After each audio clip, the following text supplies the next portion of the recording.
mga lihim na hindi maitatago. Sa gabi ng Pinoy, nangingibabaw ang katotohanan. Magandang gabi, bayan! May pagbaba sa singil ng National Grid Corporation sa October billing. Katotohanan punong-puno ng tensyon. Ang gabi, Itong dating flood control projects mo, nagbabaha daw dahil doon. Patungan ng panibagong flood control project. Bakit nyo ba inalis yung budget para sa senior citizen? Ang lakas ng loob niyong kalabanin ako.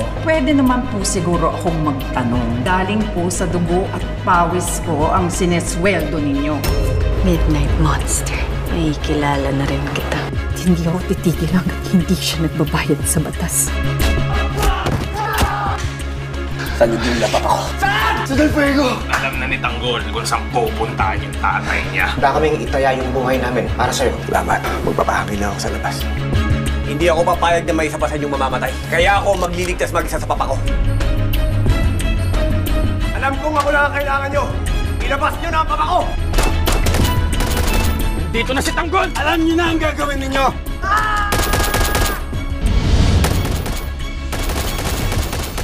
lumalakas ang bugso ng damdamin. 14 years ago, nakita si Luis Soria ng mga kaibigan niya patay. Sabihin na natin na si Edong nakita natin pumatay kay Luisa. Wala akong kasalanan! Sino to? Yung una mong pinakulong. Nakabuo na kayo ng sarili niyong buhay. Pinagsisisihan niyo ba ni minsan na sinira niyo yung sa akin? Ang malinaw ngayon, nasa paligid lang siya. Inaalam ang tungkol sa inyo. Hindi pa siya tapos sa mga dapat niyang gawin. Pinabalikan ni Edong lahat ng may atraso sa kanya.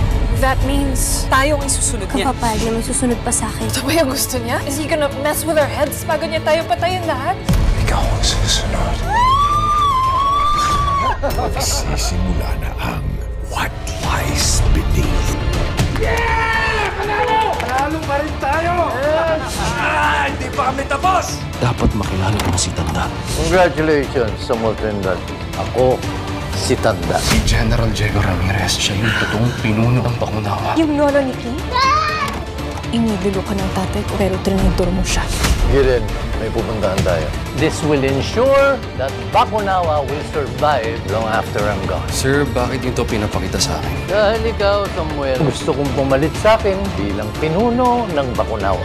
Ako ang tatay mo. Anong tatay kita? Wala na akong paki sa'yo. Hindi ka naman naging tatay sa akin. Swerte mo, pre. Pamayaman yung papa mo. Hindi ko na kita pakita ulit. Kung mabuti siyang ama, hindi ka niya patitirahin sa ganitong lugar. Wala kang karapatang isutoy niyang pamilya ko. Gusto mo nang bawiin si Kevin? Bibigyan kita ng 1 milyon ngayon bilang kabayaran. Ito ang katotohanan para sa Pinoy. Ang ating primetime bida.